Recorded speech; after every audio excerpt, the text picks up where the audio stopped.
All right, Hacksters, hello! Welcome to Monday. I'm very excited to unbox this new kit from Arduino, the Make Your Uno kit. This is not only a kit that will teach you how to program Arduino from scratch, but it also lets you build your own Arduino Uno! It's the OG original Arduino. Well, actually, this is sort of compatible with the Arduino Uno R3. So any shields that you have will be compatible with this one, but you get to solder it together yourself. It's so cool. Not only that, but if you've never soldered before, they include extra little PCBs that walk you through how to first start soldering and how to make a little tester circuit that you'll use later on with the Arduino kit. So I'm not going to do the test soldering part, but I am going to do the test part so that we can use it with the full Arduino later.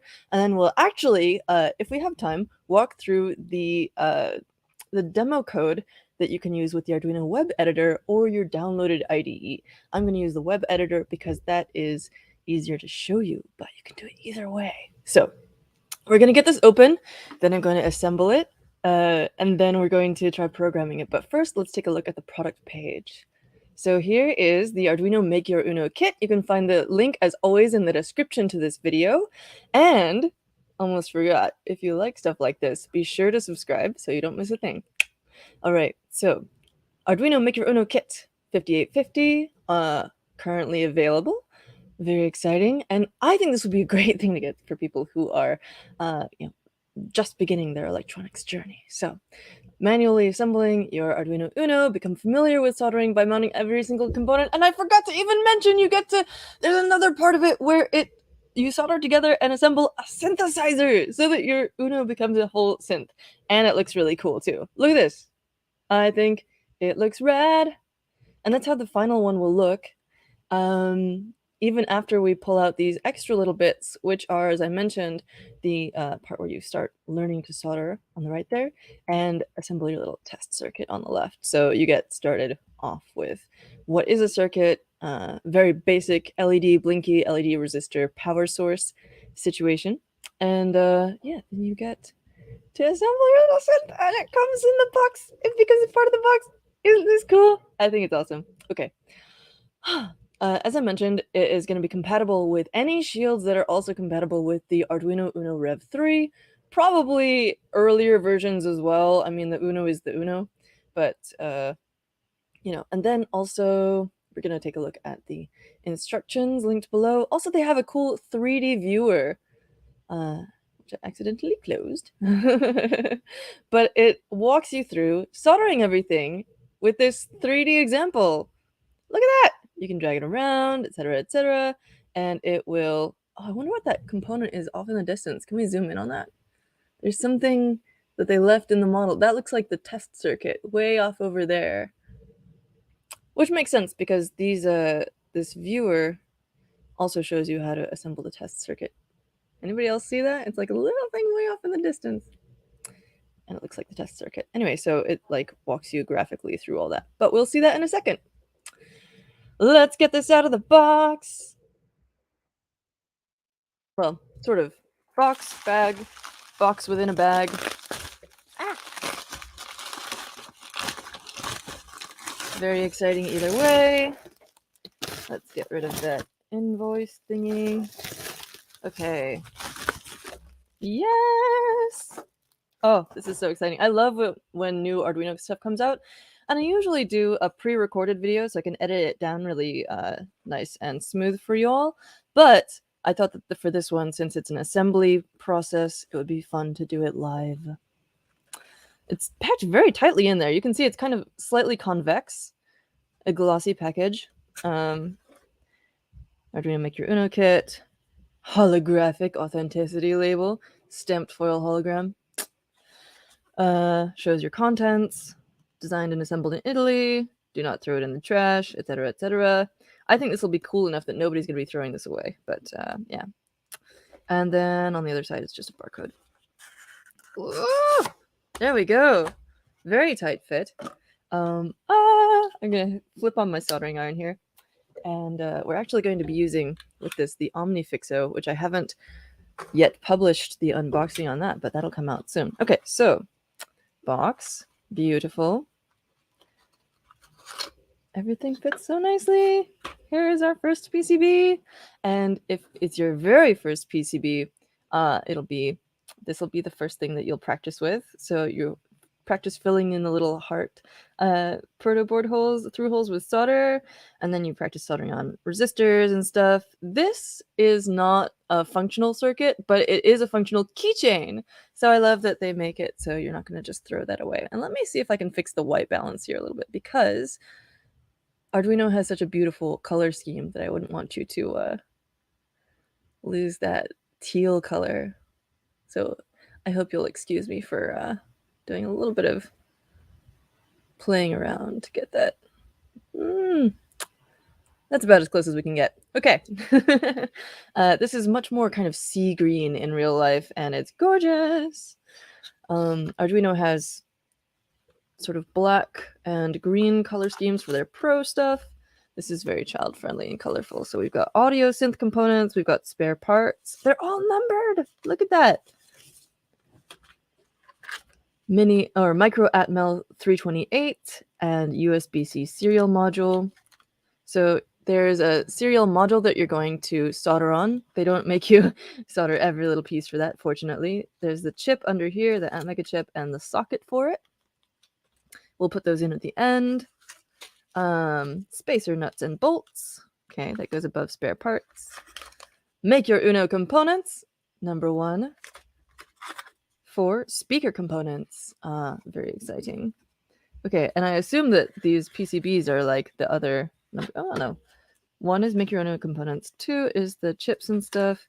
3 audio synth components. 4 speaker components. 5 spacers, nuts, and bolts, and 6 spare parts. Okay, now we're all organized.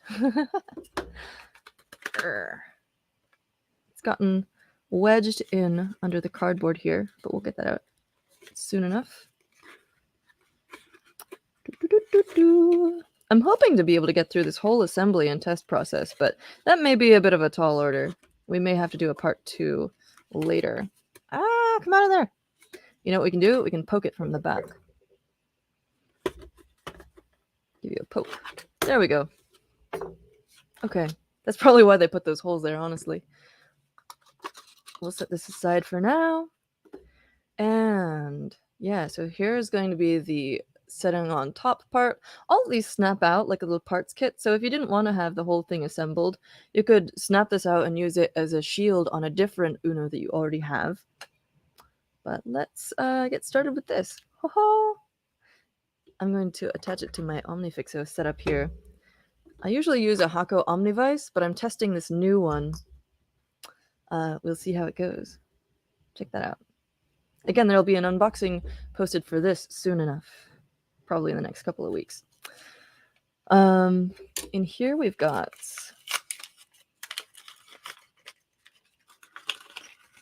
so many things. They do follow your standard assembly process. I looked at it of attaching the shortest components first. That's a pretty standard practice because it makes it easier for you to solder around them. If you put the tallest stuff on first, then it's going to be difficult to solder around those when you're putting on resistors and such. So I'll put resistors first. I think that they go in roughly this order. LEDs are kind of in the middle. These guys go closer to the end. Headers go close to the end. Labeled nicely. We've got, these are for the practice circuit, I think. We've got a bunch of LEDs over here. Stick those together. The other caps. Barrel jack goes near the end. This FET LDO actually goes near the end. Button, quartz resonator goes actually close to the start. And then these guys, interesting. You've got a little mark on this here. I wonder if that's to differentiate it from some other stuff. Is this a transistor? Is this a... don't know. Okay. Now that we have these roughly arranged in order, you can walk through the assembly guide before you get started, just to make sure what order to put things in. But, you know, it's no great tragedy if your desk isn't perfectly mise en place.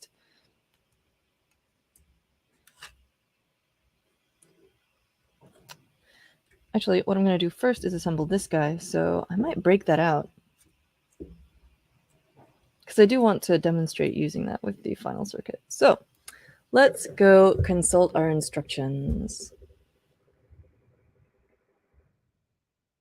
Make your Uno kit. They have this whole dedicated website here, makeyouruno.arduino.cc, a whole subdomain for this specific kit, which is pretty cool. You've got the kit overview,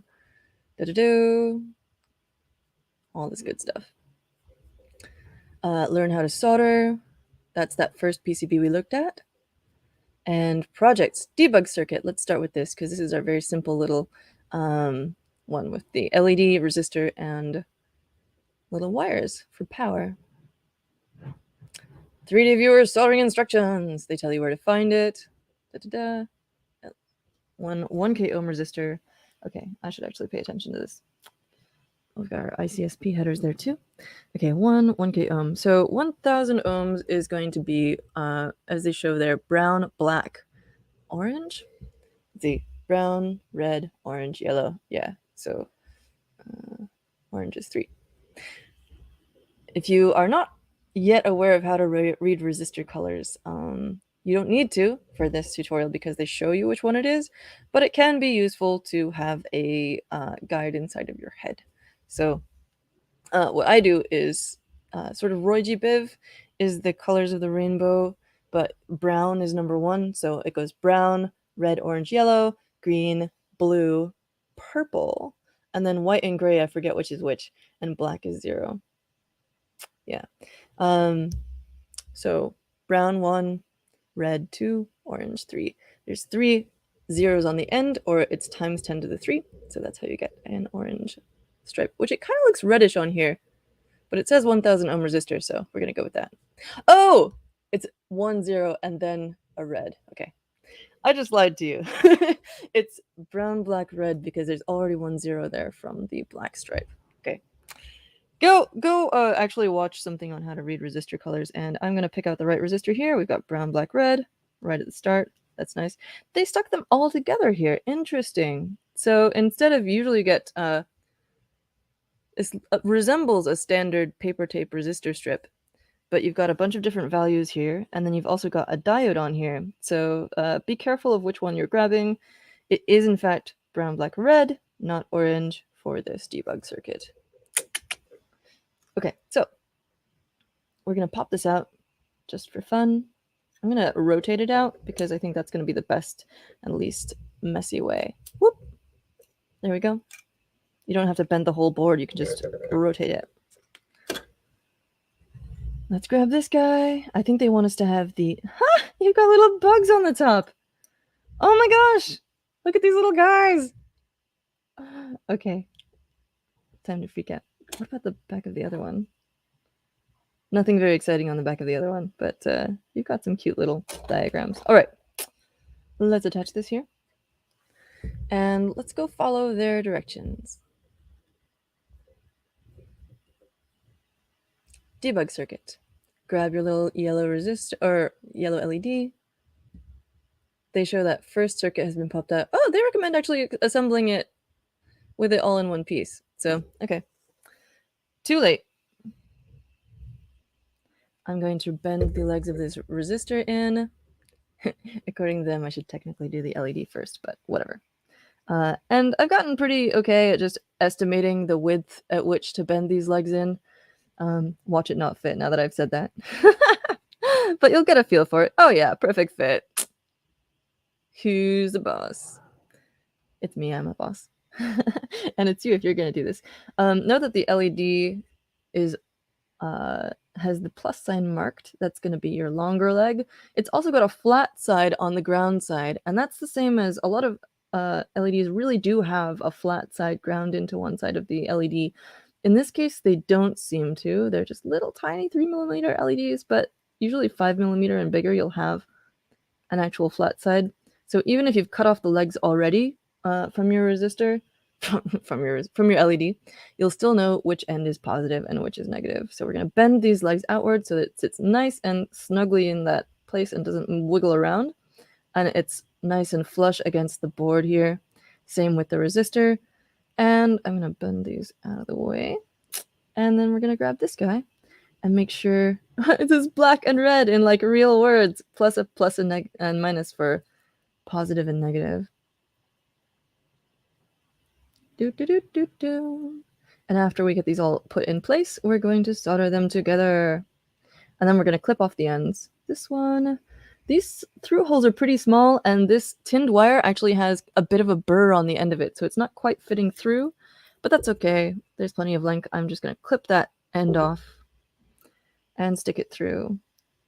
Getting the wires to stay, I might just leave these out until the end because getting those to stay in is a bit of a pain, usually. Okay, so now my soldering iron is heated up. I'm using lead-free solder. I just sort of hold it like this. I still want to wash my hands before I eat after doing this soldering. I've got my tip cleaner just stuck on the top there. Keeps it all together. And I've got my brass coil here that I'm going to use to clean off the tip. That's pretty shiny, so I'm not going to use the cleaner right now.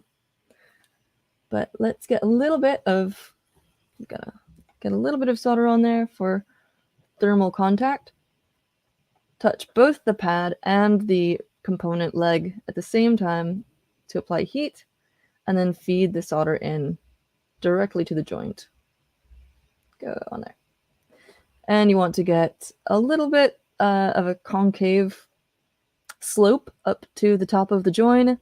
I usually do this little flick with the soldering iron tip like you just saw there, and that sort of draws any excess solder up the leg of the resistor so that it is a really nice joint. And you don't have a bunch of extra solder hanging out there on the joint. Doop! Done. Okay, so now we need to attach the wires. I'm going to clip these off, starting with the one that I soldered first so that I don't burn myself. I like to hold these or put my thumb on it when I'm clipping it off, just so that the legs don't go everywhere. It's an alternative. You can wear goggles when you're soldering, which I recommend if you're new or you really care about your eyes. And I actually keep all my clipped off component leads in one of these boxes because they're really useful for little jumper wires. You don't have to strip them or anything. They're just perfect little lengths for joining stuff later on in prototypes or whatever. Okay, so let's stick these through. Black on this side, red on that side. And I'm going to use the clamp here to hold it in place all together. The cool thing about this OmniFixo, by the way, is that they're parallel jaws, so I can use it to clamp everything together and not worry about it. And it won't scratch up my board, which is also cool. I know I said that I'm going to publish that unboxing later on, but I am pretty excited about this OmniFixo Vice system. Okay, so that's pretty good. That looks fine. I don't think I even need to clip those off because I'll do it just so that they lay flat. There we go. Now we have our little tester board. And I bet if I stuck a coin cell battery on here, ooh, give me a sec, I'll do that.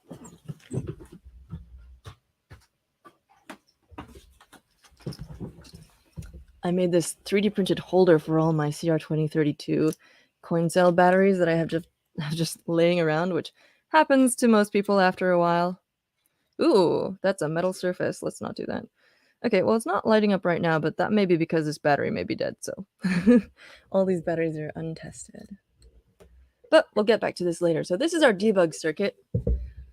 We've basically gone along with the instructions in the 3D viewer here.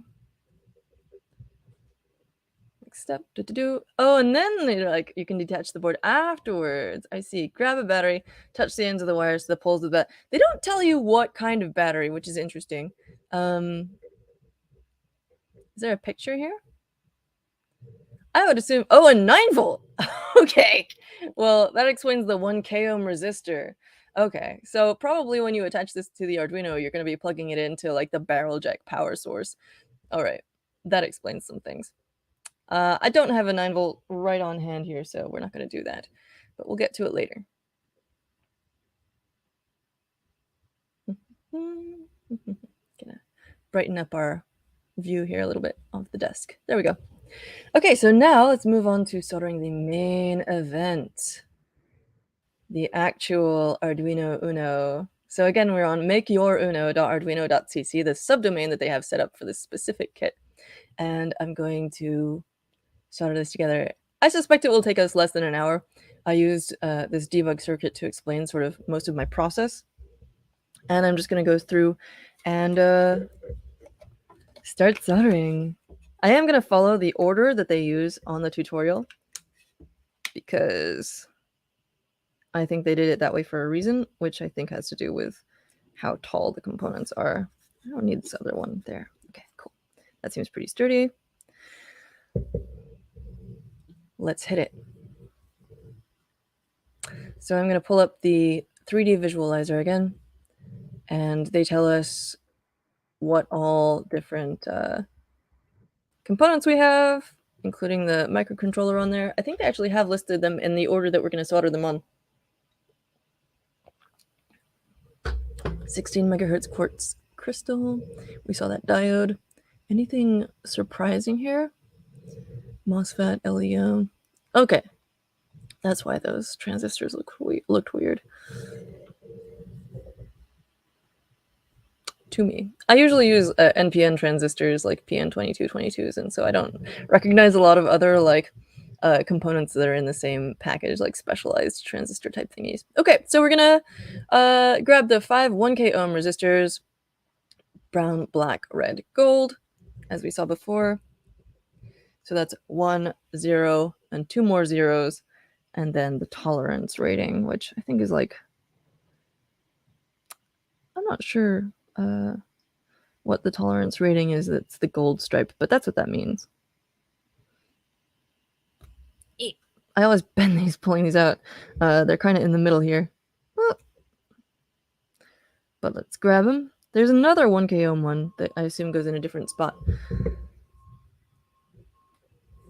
And we lay those down here. Okay, cool. They've labeled all the values on the PCB, so we're just going to stick them in. I'm going to tilt this a little bit. Ho-ho! That's very nice and stable. And we're going to try and minimize reflections and maximize what we can see. I'm also going to zoom in here a little bit so that we get a better view.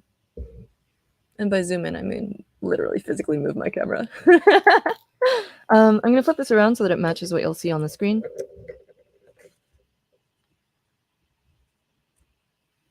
And let's hit it. We've got a bunch of 1K ohm resistors. I will make these point the same way because even though it doesn't matter which way you put them in, for aesthetic reasons, people often request that. And am I sticking these on the right side? Yes. The white side. The other side is also white. Okay. But I'm trying to adhere as closely as possible to the version that they're showing us. Okay. Here we go.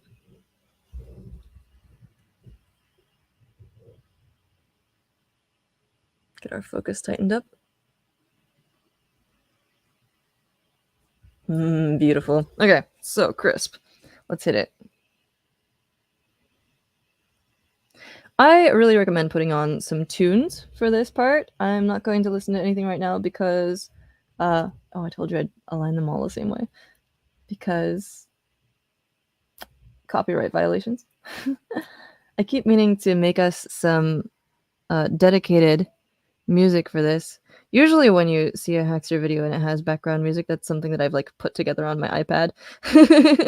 But I don't have anything that people would actually enjoy listening to for like a half hour or an hour on end. So for now, I recommend pulling up the Tron soundtrack. The Tron Legacy soundtrack by Daft Punk, I think, is a great thing to listen to, especially if you're new to this kind of stuff.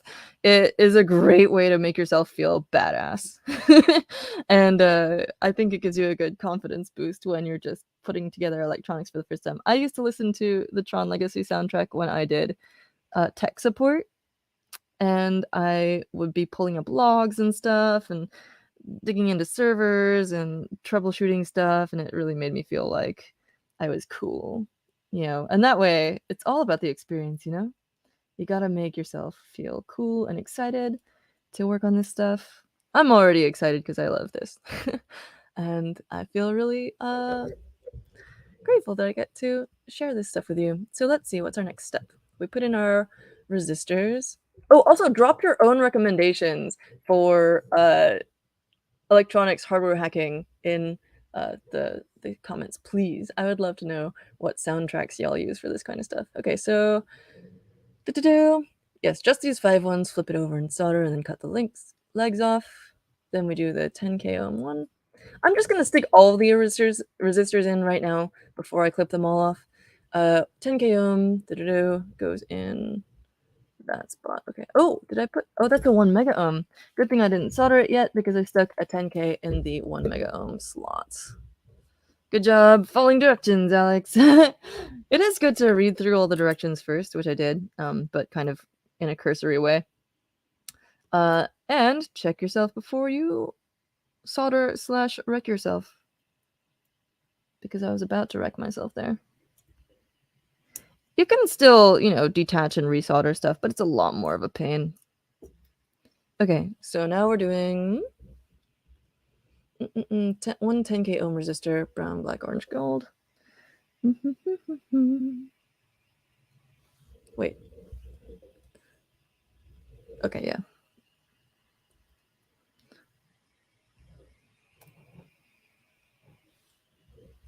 Victor Hugo, good name, asks, any good soldering tutorials with tool recommendations? I will pull up in a second. Actually, in the full tutorial page, they have a video tutorial for how to solder. So let's see. Getting started. Learn how to solder. It's under getting started. And they show you with that first PCB there, and they have a little video with a guy in your computer who tells you how to solder. I'm going to assume that they recommend some tools in there. They may not. So what I recommend is what I'm using here. Oops. I've got a Weller soldering iron. It's like an orange SPG40. It's like a desktop model. I've got a brass coil. I'm just going to hold these up for you because the desk is a little crowded. Brass coil from Hako. I put this on the bottom because there were little feet on it, but those came off, and then the little bits of solder like fall out the bottom, and so I was like salting my desktop with little chunks of solder all the time, and that's no bueno. So then we've got lead-free solder. You can get a whole roll like this, or you can get little portable tubes with a little spiral of it, which is cute. I just bought this specific mechanic tip refresher. It's a tip cleaner. If you look for a soldering iron tip cleaner, I just picked one. It's not anything special, but it's just like a gray paste that you stick your soldering iron tip into, and it helps it if you've gotten kind of corroded and stuff. But you're not ready to replace the tip yet. I also like this Hako Omnivice for clamping stuff down. Or if you're a beginner and you don't want to invest a lot yet, you can grab one of these third hands, which is a classic. They can be good, they can have their own problems, but I do recommend putting the googly eyes on there. It helps. It gives you like a little companion to solder with.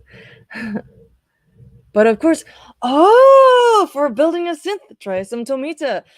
Absolutely. Okay, Isao Tomita is an amazing synth artist. I promise I will go back to the soldering in a second, but you have to listen to Isao Tomita, who's an amazing artist who did these wonderful covers of a lot of classical music, including like Clair de Lune, classic for synth people to cover.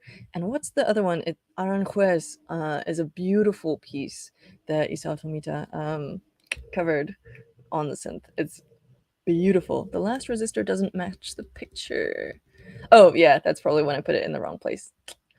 The original Wendy Carlos soundtrack. Also Wendy Carlos. Okay. Obviously, your simple DIY electro music projects. You have some very good recommendations. All right.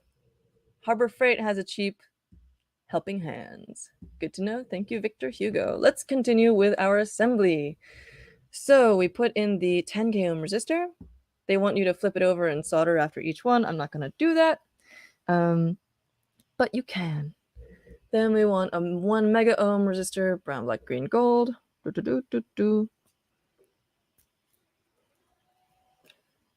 To complete the circuit.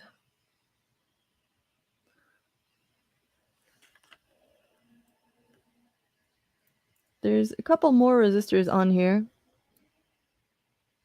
Are there more spaces for those? Mostly it's good. Oh yeah, there's some more resistors here. Next, we solder the D1 diode. This is like an LED, a polarized component. Fun fact, often on a schematic, both LEDs and regular diodes, this type of diode will be marked as D, D1, D2, D3, because of course an LED is a diode. It's a light emitting diode. Where are we putting this? At the top right. It's easier to not have to hunt around completely. This is a polar component like they talked about, polarized. So make sure that the stripe on the diode matches the stripe on here. And also they've got a little diode symbol on there showing you which way is ground. Much like a resistor. What else we got? Solder it on. Next, mount the 16 megahertz crystal in the Y1 position. Flip it over, etc.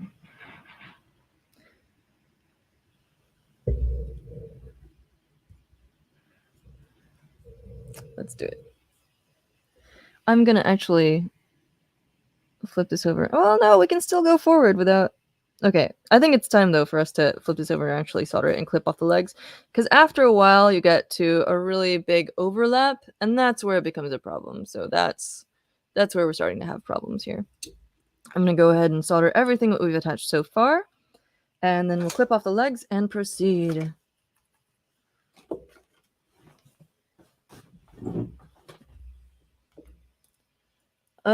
Something to note with solder, make sure that your fingers are far away from the joint.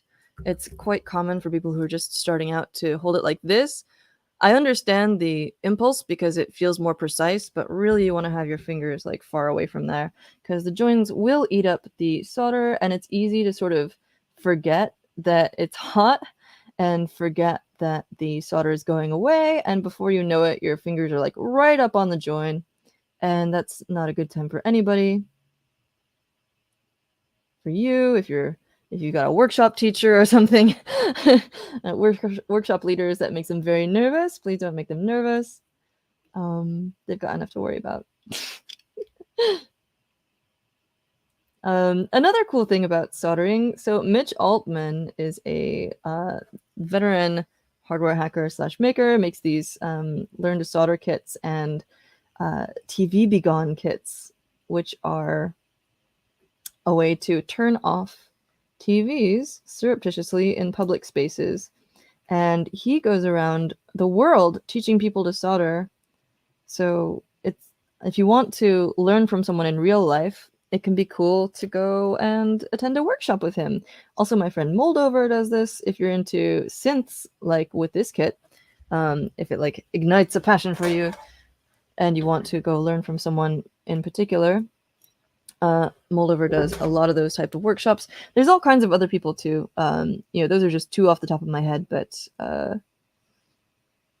lots of companies now starting to release learn to solder kits and ones that you can practice on. LK Electronics, I think learntosolder.com. I forget if that's their exact URL, but my friend Emma Fletcher from high school runs that company. Yeah, some super cute kits. There's just all kinds of people coming out with really cute kits for learning to solder, and this is one of many. And you can go follow those if you want to solder on something else, or if you just want to attend a live workshop. A lot of them run live workshops. If there's a maker fair near you, that's another good place to learn. If there's a hackerspace near you or a makerspace, even one in a library, some libraries have makerspaces inside of them, and they'll have people come by and teach. Here in San Francisco, we've got Circuit Hacking Monday at Noisebridge Hackerspace, which is a place in the Mission where every Monday people come by and teach people to solder and have kits and stuff, and you can just work on whatever you're working on, get some advice. Okay. Lots of community resources. They're very welcoming. And if they're not, tell someone and they will, I believe me, the smackdown will be laid. Everyone wants beginners to have a good time and to keep the community vibrant. Remember to keep careful and don't stick your fingers where you've just soldered because that's gonna hurt. I haven't done that yet this time, but I do kind of often tend to forget because I'm running a video and talking to you at the same time. Let's get these out of here. All these little wires can become future jumpers for other projects. Okay, so we're clipping like really close down here near the bottom. Just trying to make sure that nothing is bridged, that there's no shorted connections between these. And yeah, it's pretty good. So now let's move forward. I was doing it this way because that's how it's oriented in the tutorial. Zoop. I really like these little OmniFixo guys. Oop. What's next? Yellow LEDs. Cool. L2, so LD2, LD3, LD4, they're labeled that way on the board. Obviously, the components themselves are not going to be labeled like that. So these three just go in sort of the middle of the board where that label is. Nice.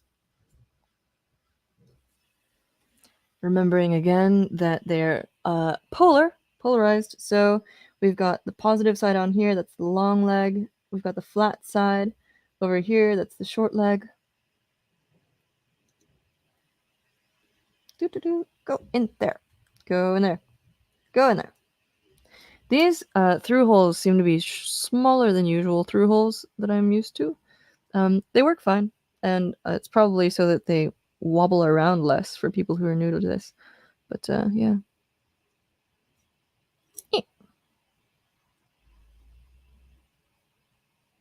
Bending the legs out on the bottom so that they stay in place.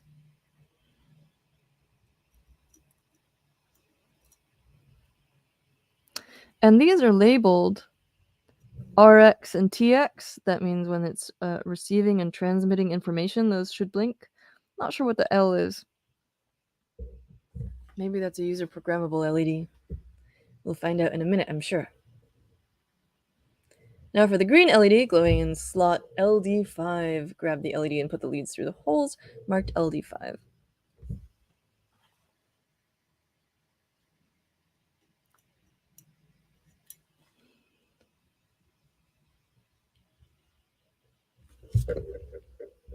David Grimm says, ooh, shout out to Maker Faire. Yeah, David is part of the Ann Arbor hackerspace, all hands active, which is super cool. And sort of my home hackerspace, my first ever one. Nice board design there. Absolutely. Love it.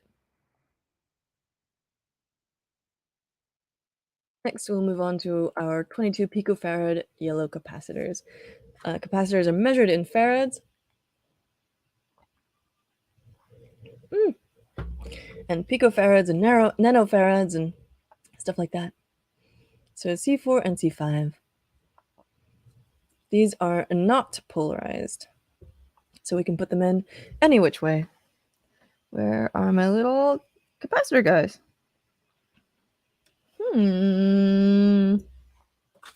Interesting. Are they magneted down to something? No. Don't see them right now, but maybe they'll turn up. That's a little weird. Are they inside the bag? No. Well, if we don't find them, we may not get to the programming part today. I've got a little drawer of spare capacitors. If I still don't find them, we will go and look at the drawer and see if...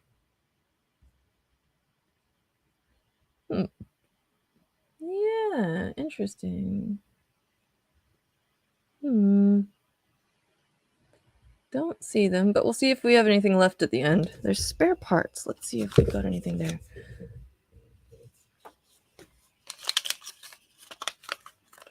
That could help us. They seem to be mostly the smaller parts on here. Yeah. Oh, wait, they're just... Okay, they just look slightly different. It's totally these little guys. Okay, let's do that. Oh yeah, they say 220 on them. So these you can just pull off the of the tape. Just like with the resistors, they're on a tape. You can cut them off or pull them out. It kind of depends. Cutting them off leads to less of that bendy resistor leg syndrome, but whatever. Here we go. Our little capacitors, and they fit right in there. Okay. So worry not. The capacitors are in there, and they're just these little small guys that look a little different from the diagram. And at this point, I think that once again, I've got a bunch of legs crossing over each other at the bottom of the board. So I'm going to go ahead and solder all of that and clip off the legs. If you're less experienced with this, it does make sense to clip them off more frequently. But I like to be a little more efficient because I feel pretty confident in what I'm doing here.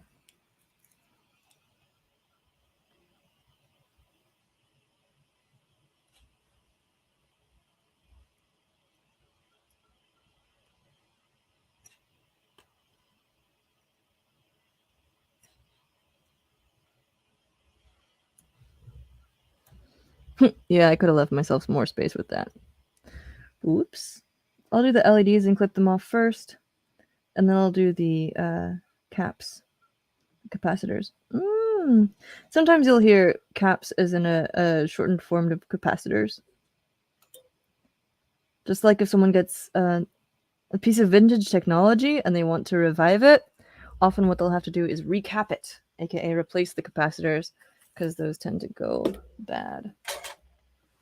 Okay. Let's start with these because I didn't solder those recently. Here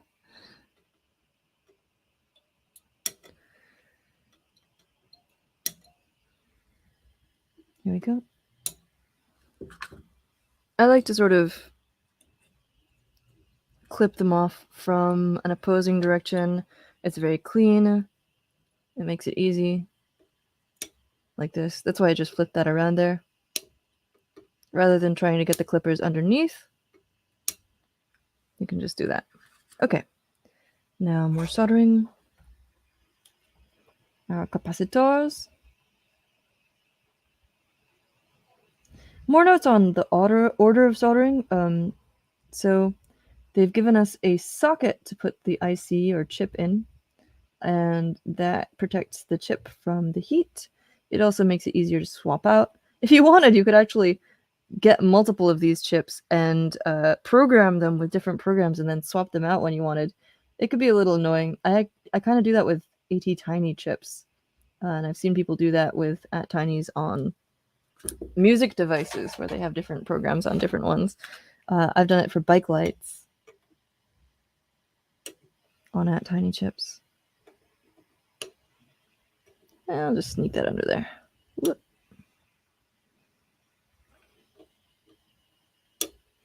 There we go. Okay, what's next? Oh yeah, all the packaging in this kit is very environmentally friendly. It's all paper, you can recycle all of it, and like I mentioned, even the learn to solder piece, even though it's not a functional circuit, you can use it as a keychain, so you're not just going to throw it away. And it's very cute. You've got this little heart, you've got these little guys on there. I might do that just for fun, honestly. Good luck getting the chips, though. Yeah. Yes. You could get multiple of these chips and program them differently and swap them out, but yes, that depends on you being able to get the chips. Okay, so now we're gonna do a little 6mm button. I can't really explain why. I can totally explain why, but this is one of my favorite components to attach to a board. They're just, you'll see in a second, they've just got these wonderful little leggies that just snap in so nicely. I want to put that over here actually. And they're just, they're cute. They got this nice little click. Look at those little leggies. And you just snap them in here. And because they've got those little kinks in the legs, they stay in really nicely. And then, yeah. So satisfying. What else are we going to do? Oop. The silver on there is really reflecting. Button. USB-C to serial adapter. Okay, cool. With this one, so that's in our little box over here. An anti-static bag. this just goes straight through, and they haven't sometimes when you have parallel rows of headers like this, in order to facilitate them sticking in with a friction fit, they'll shift one hole a little bit that way and the next hole a little bit that way, and so on, which helps it sort of stay in place. Oh, this is a pretty good friction fit though. I am, however, going to tack solder one of the legs in just to hold stuff in place before I solder the rest, and then I'll come back and resolder that first one. So to tack solder, whoop,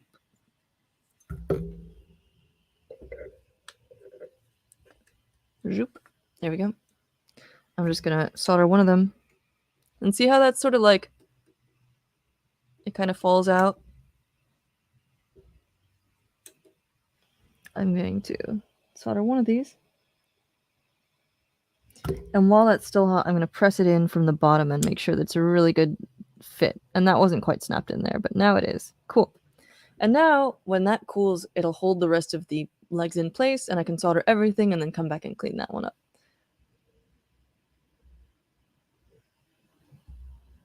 Yes, you're soldering most of the other components individually, but they did cheat a little bit on this USB-C so that you can actually solder that.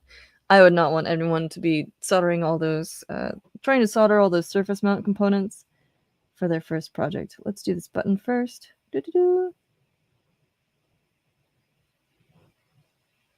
Gotta make sure I'm getting solder onto both the tinned pad on the PCB and the legs here, which means I've got to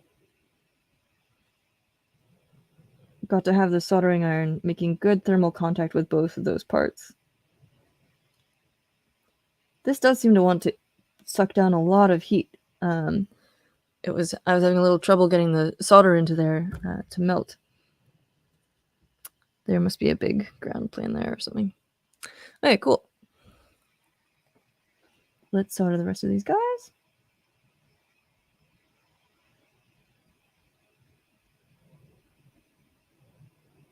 Also having a little trouble with this guy. Why won't you heat up the solder pad? It's strange. It's all trying to stick to the leg.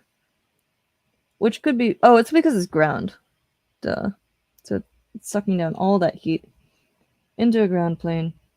Boo. I'm gonna have to turn my soldering iron up to 500 degrees Fahrenheit, I believe. It doesn't actually mention on the Weller soldering iron what that 5 setting represents, but I believe it's 500 degrees Fahrenheit. I could be wrong. Let's try and tighten up the focus on this a little bit because I want it sharp for you. Yeah, there we go. Ho ho ho ho ho ho. How's that? Okay, now can we get you to melt nicely? Oh my gosh, it really doesn't want to. Lead-free solder can be a bit more finicky than leaded solder with this. So just if you are having this problem, maybe try turning your soldering iron up a little bit and just making sure that you keep the heat focused on both parts of the join for as long as it takes for everything to liquefy and melt together. Wow, that is really sucking down the heat. If you get to this part and you're having trouble connecting them, it's not you. I'm poking this with the roll of solder, and it's just not connecting. Okay, there we go. Finally. Now I've got too much solder on there, so I'm going to pull a little bit of it off. There we go. Okay.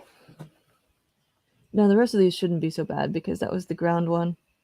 Yeah, that's way easier. Oh my god, look at that.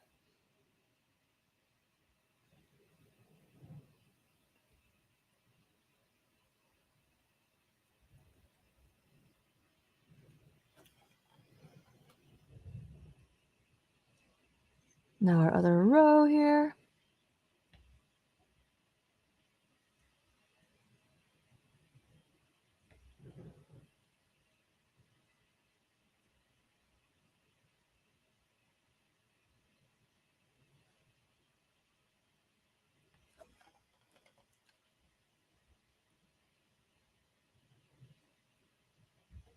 And we'll clean this one up a little bit. There we go. Okay. Do they want us to clip off all the legs on this one? Let's see. Yep. Cut the legs off. It's a little grim, I understand, but oh, my clippers got magneted onto the speaker. Check that out. Oh, here. Speakers are made of magnets and other stuff. So they all just stuck together. Okay, here we go. Doop. Doop. You don't have to clip the legs off the button because they're already very short.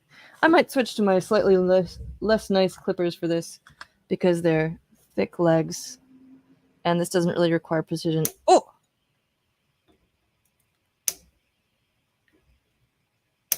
I want to keep my one nice pair of clippers like really nice. You can see that I've actually managed to snap off the end of one. Oh no, that's a different one. I have a different pair of clippers where I managed to snap off the end of one of the jaws. But it's nice to have one pair that are like the nice ones. You know, like with scissors. Okay.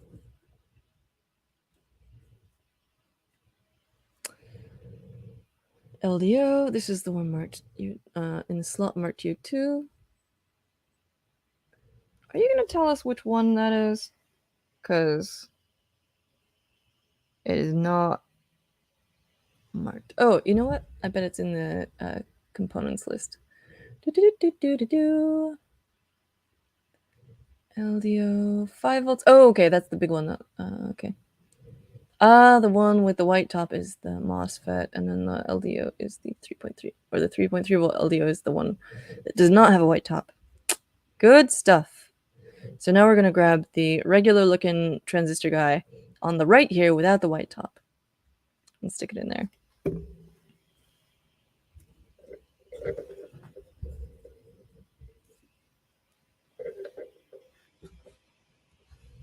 Still a little toasty from having to heat all that up. If you do have to do a prolonged heating like that, it is likely that it's going to stay hot for longer. So always watch your toasty little fingies. Don't want to toast yourself, even if you might become more delicious. So, the one without the white top, we're going over here. U1, right? Or no, Q1. Double checking my instructions just to make sure.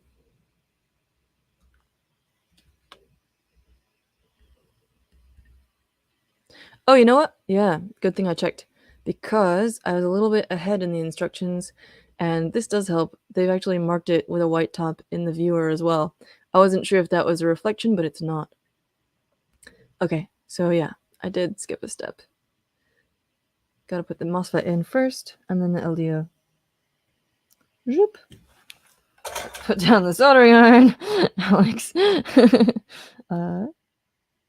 Stick this in here. I'm gonna spread these apart a little bit so that it goes in there. Same deal as with the resistors. Bending it into shape. There we go. And then we're gonna do the next one. The 3.3 volt LDO. And that goes over here. Once again, bend the legs apart a little bit. Sometimes you'll see one of these with the legs already sort of bent out and then straight again, and that's nice, but not required. So you may have to bend them yourself a bit. Pay attention to which side of these is flat. There's a flat side and a curved side. It helps you determine the polarity.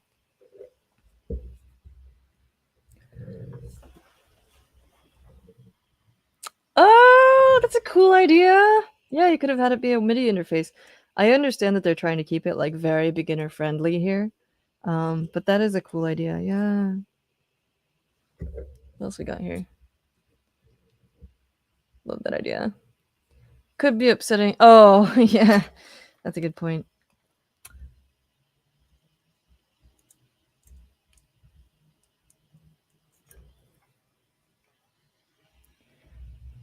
True. That is the like first thing, the very first thing that they get you to solder, which is partly why they have that little heart-shaped pattern of through holes in there first. I thought that was clever. I've never seen a soldering guide do that before, where you actually solder something that's literally just through holes first, and you fill those with solder. Oh, I'm off screen. And you fill those with solder just to get the feel of what it's like to melt the solder and what it takes. And then afterwards, you start putting in actual components. It's a cool part of their tutorial. There we go. Clip those bad boys off. Whoop.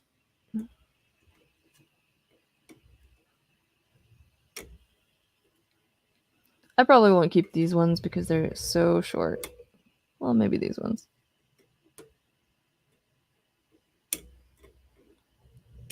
I'm going to take a moment to clean up my desk a little bit. For the pieces that I don't keep, like I mentioned, I keep my little cut-off resistor legs and stuff in one of these boxes so that I can use them later on for jumpers and such. But there's also, like, from that USB interface, there were a lot of sort of short, thick pieces that aren't very helpful. And for those, I actually have this old tea container that I use as like a little desktop trash can for very tiny things, clipped off pieces of components that I'm not going to use, or like dead LEDs or whatever. I do sometimes kill LEDs by accident, even at this stage. I've been soldering for a long, long time, but I still make mistakes, which is totally fine. And you just sort of try to have on hand some replacements in case you toast a part, and keep going. It's all practice.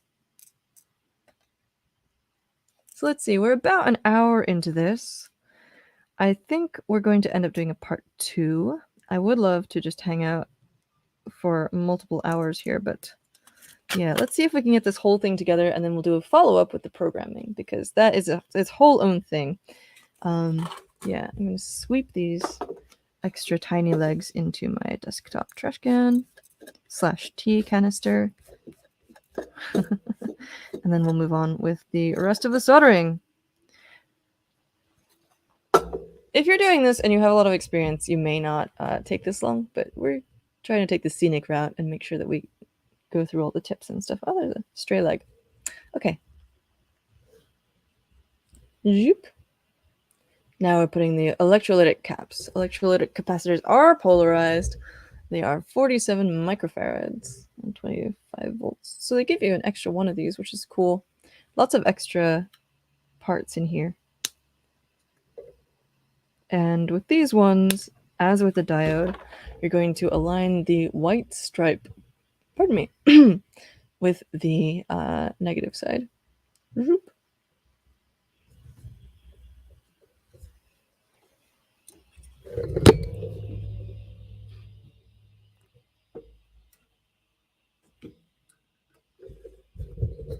I also apparently decided to drop my microphone.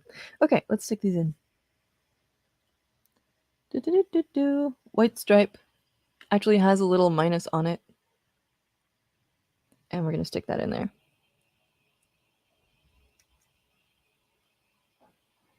And bend the legs out. Same over here, white stripe. Stick it aligned with the white side on there. Bend the legs out. Underneath.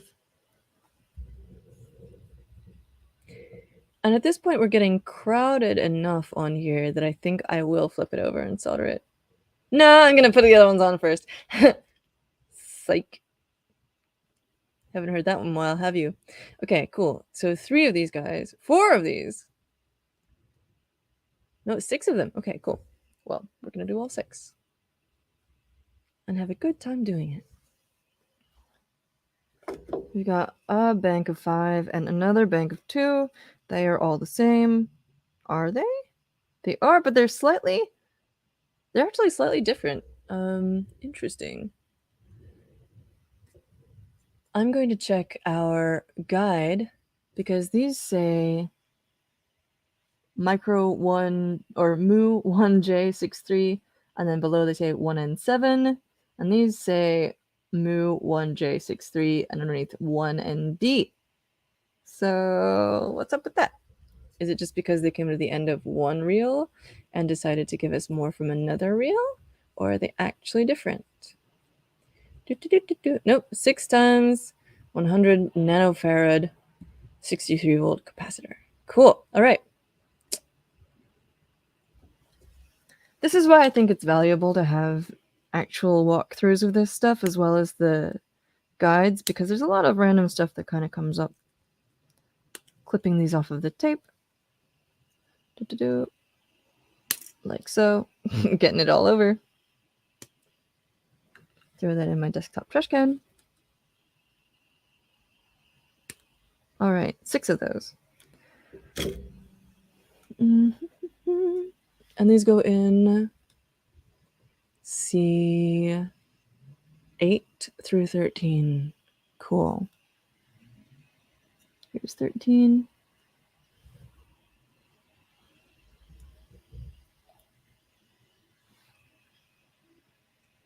12.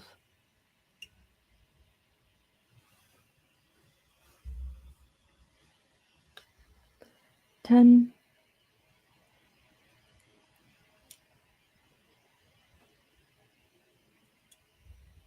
9.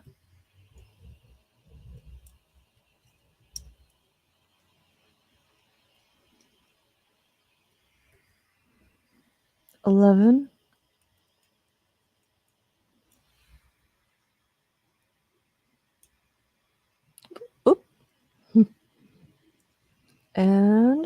8.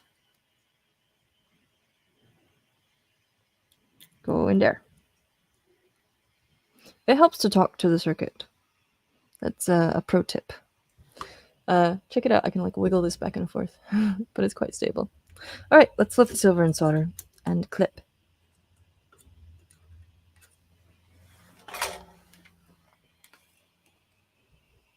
Whoop. Whoop.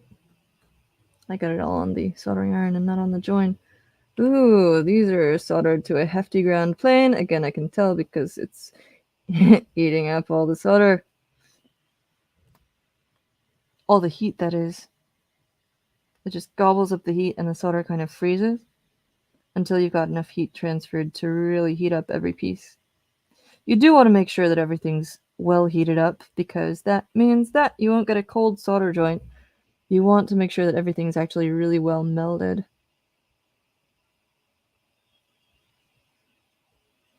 Yeah, that looks nice. You'll kind of get a feel for it.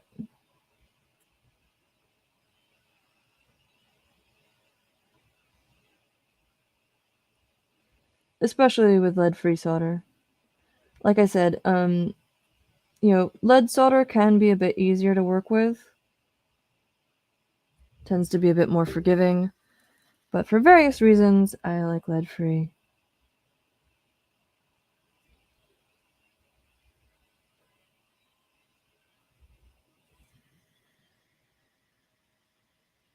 Is it like a mixture of tin and aluminum? Well, I'm going to check in a second.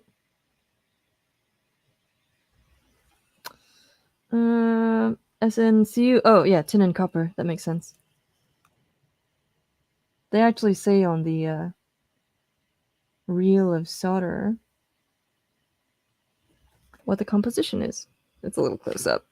But, whoop, SNCU.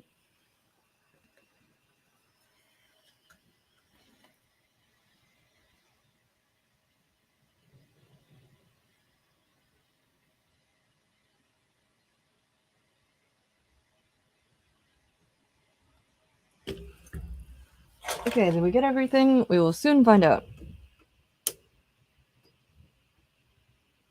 Go in there. I'll get you first.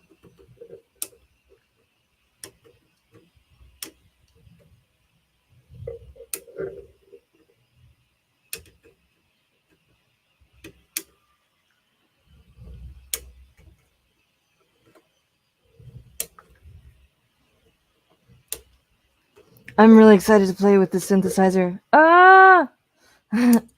It's like this conflict between actually doing the soldering live and getting to play with the thing. So I might do the second part as a speed run where I pre-record it and then you'll get to like skip ahead to the part where we actually play with the thing. because I know that I'm getting a little bit of FOMO for not being able to play with this immediately, but it is work day and I've got to do some other stuff. Okay. We soldered those guys on. Now we can solder the 5-volt LDO. It goes in the position marked U3. Push the legs through the holes in the PCB, then gently bend the component so it's flush against the PCB.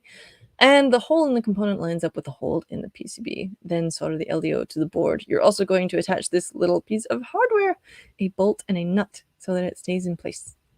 And also, I believe that will help with the heat transfer because, yeah, these guys produce a lot of heat. Here we go. So let's reconsult the instructions again. You're putting this down with the flat side flush against the board. We're not soldering it on to that silver area of exposed metal. We are just allowing them to sort of be next to each other because I think that's the ground plane. It's going to suck down a bunch of heat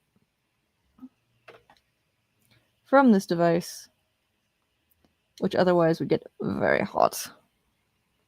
Here we go. That's sort of lined up. Trying to line up the hole there.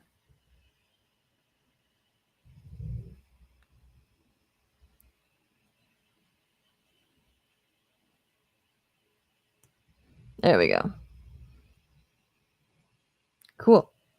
And our little bolt and nut went where? They're around here somewhere. When this is you, make sure to keep better track of your nut and bolt. How about that? I might have accidentally put them in the spare parts container. Nope. Well, I will go scouting for that afterwards. But for now, we will solder it together. Another reason to wait on the programming.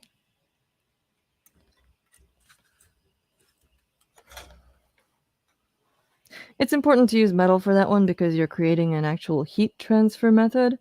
They do make nylon, like little M3 bolts and nuts and stuff, but you want metal because it's actually wicking away the heat from this component into the board itself where it gets dissipated. Boy, that is a hefty connection. Heat up. Oh,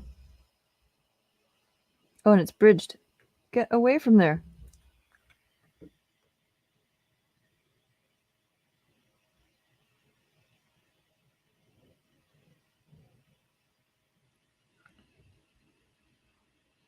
Ah, bridged again.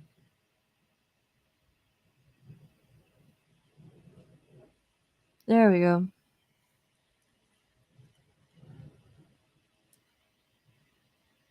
And that one's more friendly. Okay, cool. Clip those off. I'm going to be really careful with clipping these actually because I'm going to leave that on for a second because that's going to be really hot. Here's one we made earlier. Yeah, what I could do is, get another kit, set it up in advance, but we like to keep it real here. I'm not Martha Stewart. U1 socket. Okay, cool. Pay attention to which side the notch is on. It corresponds to a notch in the silk screen on the board. The silk screen is the teal coloring on this board, and the white is the solder mask. We're gonna flip it over. Zoop. Silk screen is usually used for labeling and aesthetics, although if you get into art PCB making, then anything and everything is fair game for art. Okay, so this has no friction fit at all. So it's just completely loose in here, which means that I'm going to hold it with my finger on this side and tack solder one of the pins on this side, and then it'll hold it in place. Oh, look, they've got a little spot to put your name on it. That's cool.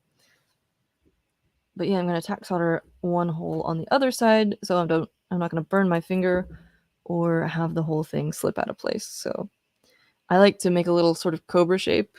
I don't know why I think of it that way. It's not that cobra shaped, but like a little bent, snaky thing with the solder. Make sure my fingers are nowhere near there, and that way I can sort of use the soldering iron, get some on there, heat it up, and apply the solder all at once. There we go. Plus I don't need a ton of solder on here. That looks like a join. Okay, so now I'm going to make sure it's actually all seated flush against there. It is. That means I can solder the rest of the pins on, and then I'll come back and redo that first one to make sure it's nice and solid. Here's a drawback to the OmniFixo, is that all your little desk trimmings will stick to it. Another good reason to have a place to throw them. And just because I could have probably tack soldered to the center here. I'm going to do that now. Just to get, or I'm going to do an opposite one just to give it a little more stability. There's some flex in this circuit, but I want to make sure that both ends are sort of securely held down. There we go. The socket is like long enough that it can pull away from the PCB on one end. So I tack soldered both ends, one pin in each opposite corner. Now we'll just go down the line. So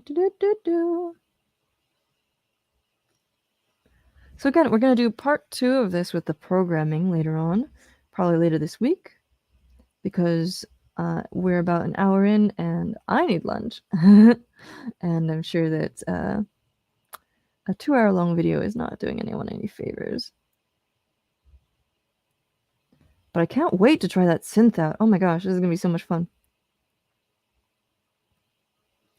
And as we're heading into, for many people, a holiday season, feel free to come back to this video anytime.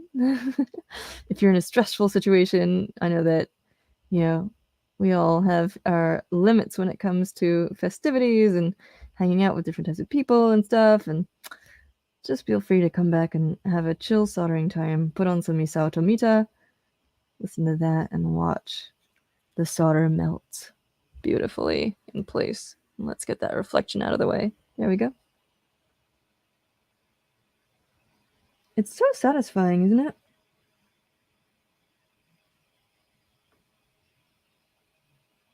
Now, actually, my tack solder joints were pretty okay, so there's not really any cleanup even that needs to happen here. Now I've put too much on.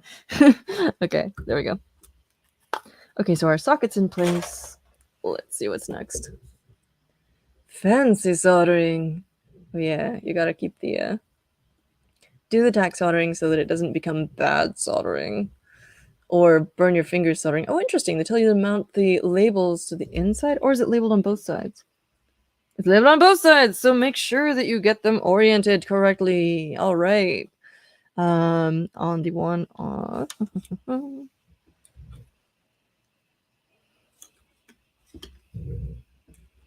okay, so the top one is shorter, and the blank space goes on the right. And the bottom one is longer, and the digital word goes on the left. So both of them actually have sort of a blank, they have a line, a white line running along most of the length of the header, which stops before the end on the right. These again are pretty wiggly, so I'm going to need to do some more tack soldering. Let's do these one at a time, in fact, because that way it won't fall out. And this time I'm going to do it the really lazy way, which is that you just glob a bunch of solder onto your soldering iron, and then you stick it on the board and hope that it sticks. Okay, so here's my huge solder glob, and I'm going to stick it on there, and it holds the thing in place.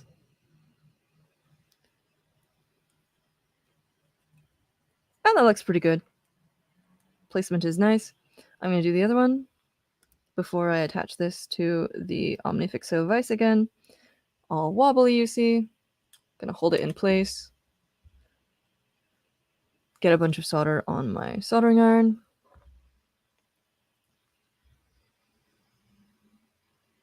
Big glob on there. Stick that down. Vaguely. Okay. We're gonna double check the orientation and that they're nice and flush against the PCB. That's pretty nice and sturdy. That's pretty nice and sturdy. The orientations are correct, so now I'm going to go and solder. Let's triple check the orientation. That never hurts. Okay. Yep. Connectors look good. Ooh, you can even zoom in if you want to be extra sure.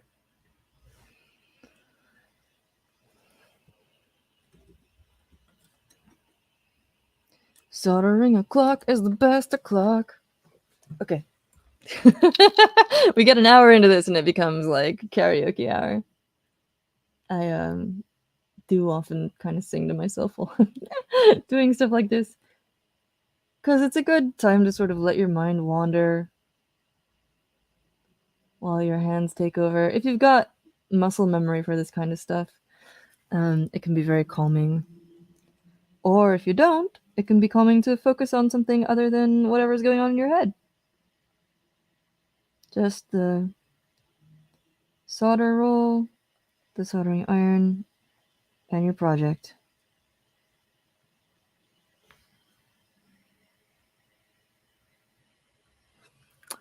Pull the mic over here so you get less of my fan noise.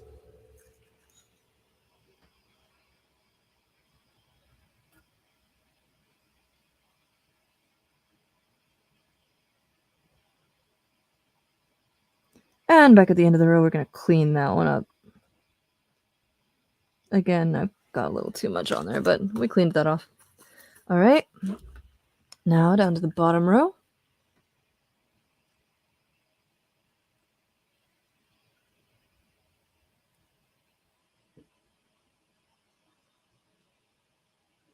Making sure I keep a nice long tail of solder so that my fingers aren't right up against the join.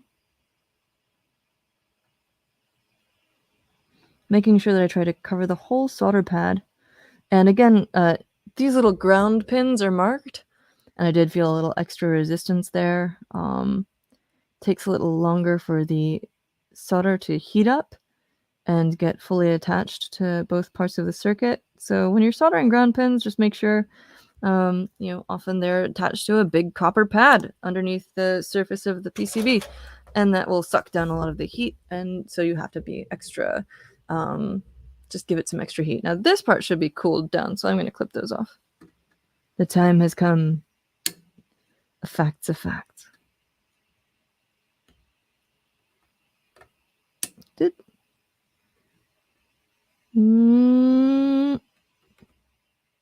Pretty hefty pins here. There we go. All right.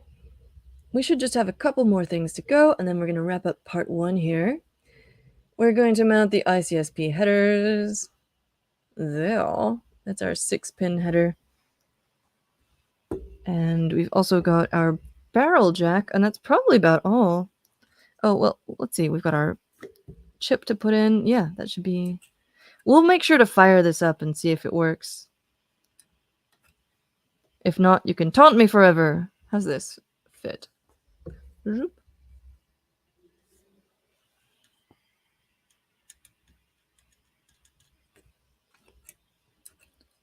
I think it's really cool that they're providing a kit that people can learn to solder their own Arduino. Okay, so this is actually a little bit of a difficult one to do because the jaws of pretty much any third hand are not going to be long enough to reach into the center there. And doing the tack soldering trick is good, but I usually hold it in place with my finger, and that means I have to be really careful to not solder to the same pins that my finger is touching. One thing you can do is stick some blue tack or even some super glue under there to hold it in place while you solder. I don't have any of that on hand, so I'm just going to be very careful and hold it on this side and apply solder to the other pins and make sure that I'm not soldering directly to my hand. These pins are also large and thick, so they're going to take a lot of heat. But is that good enough? That's good enough. Cool. Did it. I can actually just rest this on there. That's cool. Oop. So I've attached it to one of the jaws, and I'm just resting it on the other jaws, which is nice. It's a little quick change thing. These actually aren't gobbling up the heat as much as I thought they would. Not compared to the other ones with the ground plane connected. Okay, cool. That's our ISP header. That is used to load firmware onto the chip. So when you're programming Arduino, the chip has already been told like how to interpret Arduino code. It's sort of like, you're teaching it the language that you can use to tell it to do stuff. It's like, quiero encender la luz, and it's like, oh, sí, bueno. And instead of being like, what?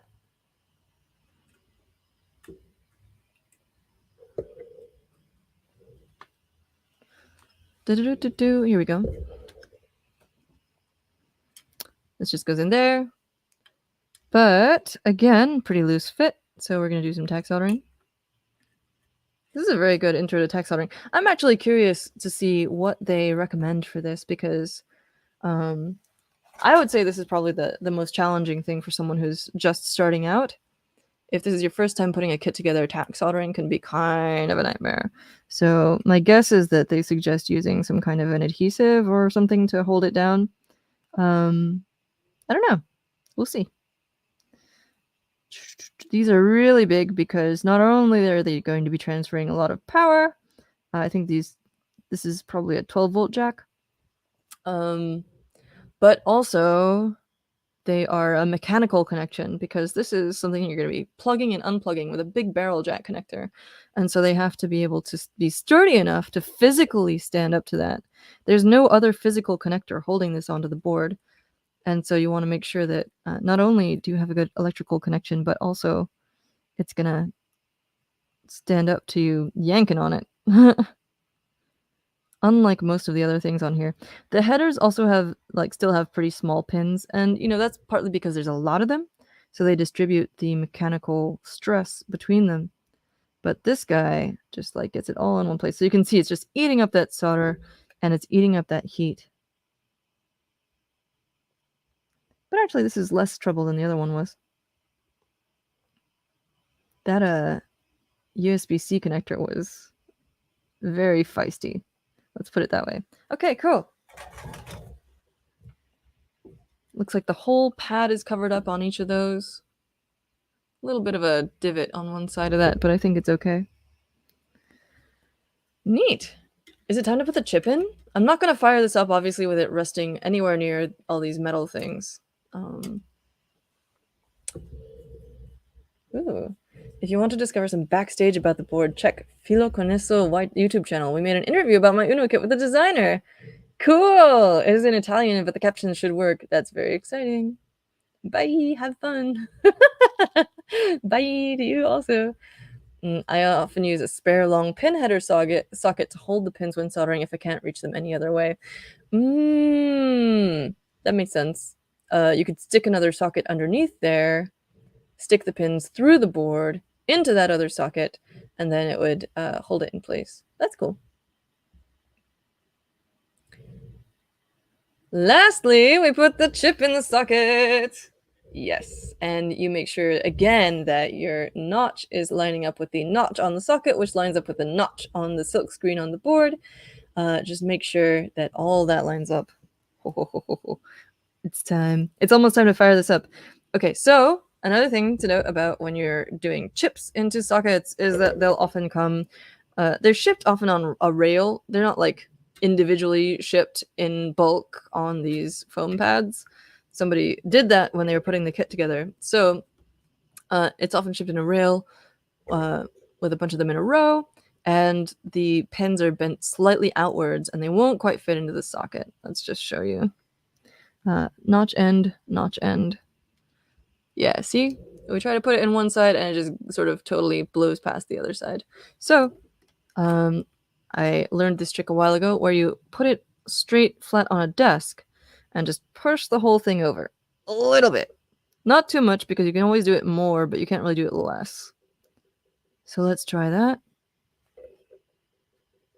I think I'll still have to do I've still got to do the other side a little bit. Zoop. Gently now. Just putting it on the desk and pushing it over a bit, and trying to make sure that it's not more on one side than the other. Okay, let's try this. It's gonna take a little bit of force, but it shouldn't be totally misaligned. Okay, yeah. That still needs a little more. Which side needs more? This side, I think. Uh-oh. Bent one of the pins in. That's no good. There we are. This can be pretty fiddly. Still too big. Boo! How about that? Still too big.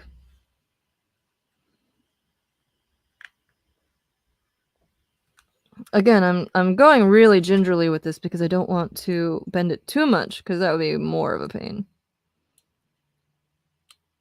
They're just about in there. I'm going to try and squish these in.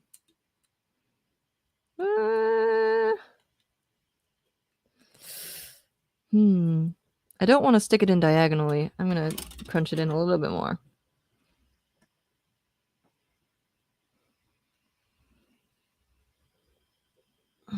It's been a while since I did one of these, especially such a large chip.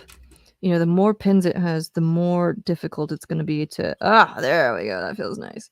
I just put it up against it and it seats right in place.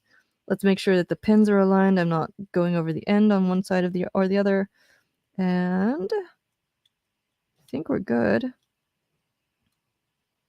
Anything bent out of place? No. Go in there.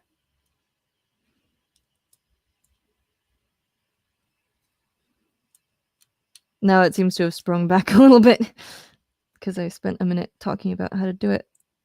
Come on, go in there. Success. Okay, look at that. Pins all in the socket. Pins all in the socket.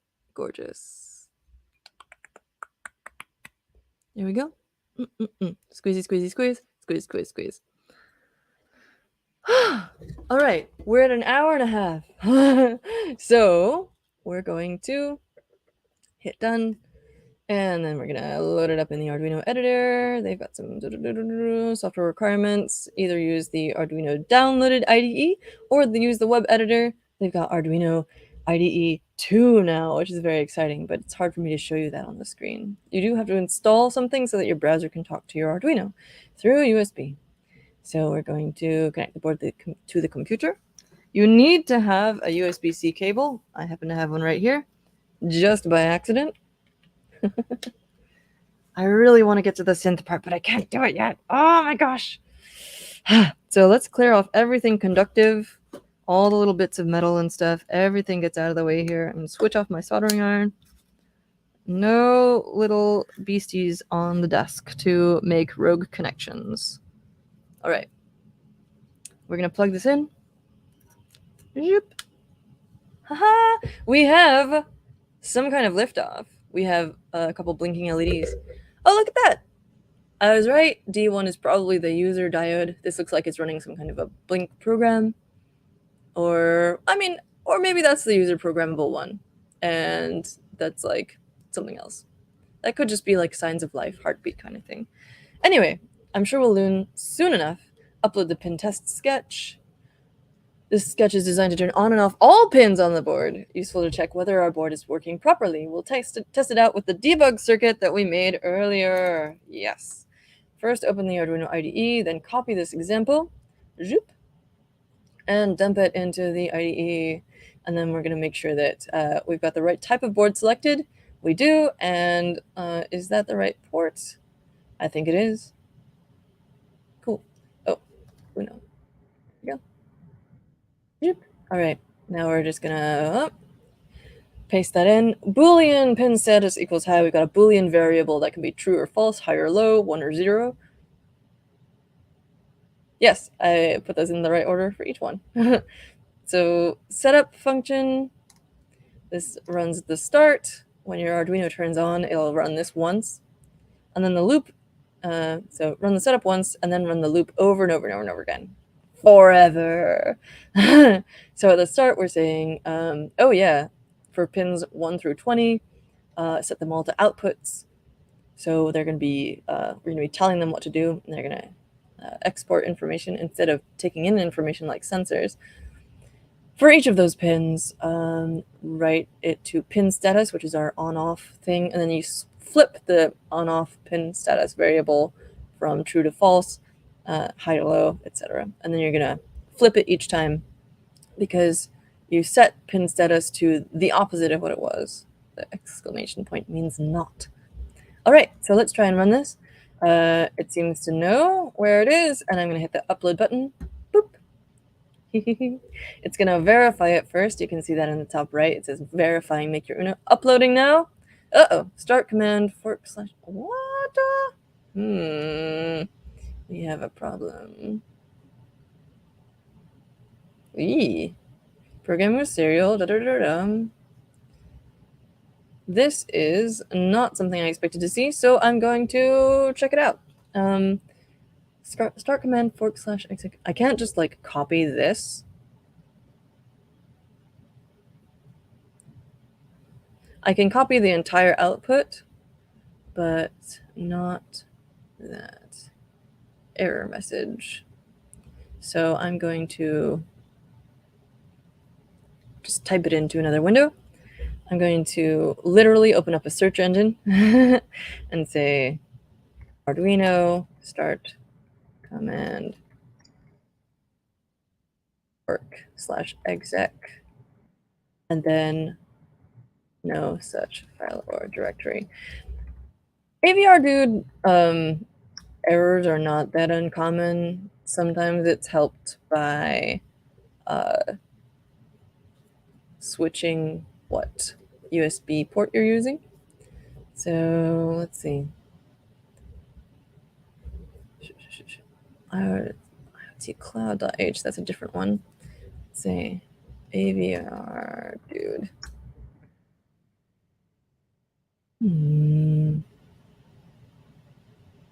It seems to just straight up think that there's no AVR dude binary file. Do I need to update my Arduino cloud agent thing? I'm gonna try updating my Arduino create agent. Update Arduino create agent. You can install it. Oh, here we go. Check your version. See the version number? Okay. Uninstall. It doesn't tell you how to update it, but I'm on version 1.2.7. Latest release number can be found in the source repo. 1.27 is the latest. 1.2.7 is the latest. So that seems to be up to date. So it's probably not that. I'm going to try a different USB port and see what happens. That does mean that I need to unplug something here. So we're going to unplug computer power. And we'll see how that goes. I think you need to... I have installed that agent thing. That is what is having problems. It is currently running. I've verified that.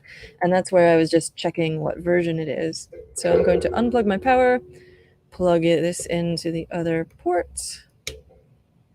I haven't worked in the web IDE a lot, so it's possible this is something that happens more with that. And my antiquated actual software IDE methods will not work. We will see. So back to the online interface. I have switched my port, so I'm going to click on this again, select other port and port. Okay, it's found it. That's interesting. You don't even have to pick it from the list. It just automatically detects which one it's on. 14201. Yes, I know. Yes. Okay, cool. Now it's linked to there. Let's try it again. But I don't think that was the problem because it's straight up saying that it can't find the directory. Yeah, so I don't see why that would actually help. It's not like AVR dude can't find the device. Readme.adoc. Scribe steps. Okay, so this is cool. This is an ASCII document that they've attached to this, basically any new sketch that you create in the IDE, I guess, which just tells you a good format for documenting your project. I love that. But it's not what we need right now. runtime.tools.avr2.path. I will go, you know what? So this is something that could take like a million years to troubleshoot. I'm pretty happy with the fact that it's doing this little blinking thing now. It looks like it knows what it's doing. I probably put it together correctly. And so what we're going to do is we're going to follow this up. I'm going to troubleshoot separately, make sure that this gets working, and not subject you to another hour and a half of me just like being on Ecosia, being like, how do I make the thing work? And we're going to get past this error, and then next time we're going to go through creating the synth, which I'm very excited about. So it'll probably be before the end of the week. Thank you so much for joining me on this little adventure. Thanks, Arduino, for making this cool kit. I'm very excited to play with it, and we'll get that error resolved soon. I can also try the desktop IDE, but that's less easier to show you. Devin's workshop. Devin says, first time I get to see this new Arduino. Nice, thanks for streaming this. Thank you, everyone, for joining. The boards to solder. Anyway, good stuff. I'm excited to get this working, and thank you all for joining me. Have a good rest of your week. Come back here anytime you need to chill out with some electronic soldering. Just stop before the end part where the error happens, and we'll see you soon. Hack on.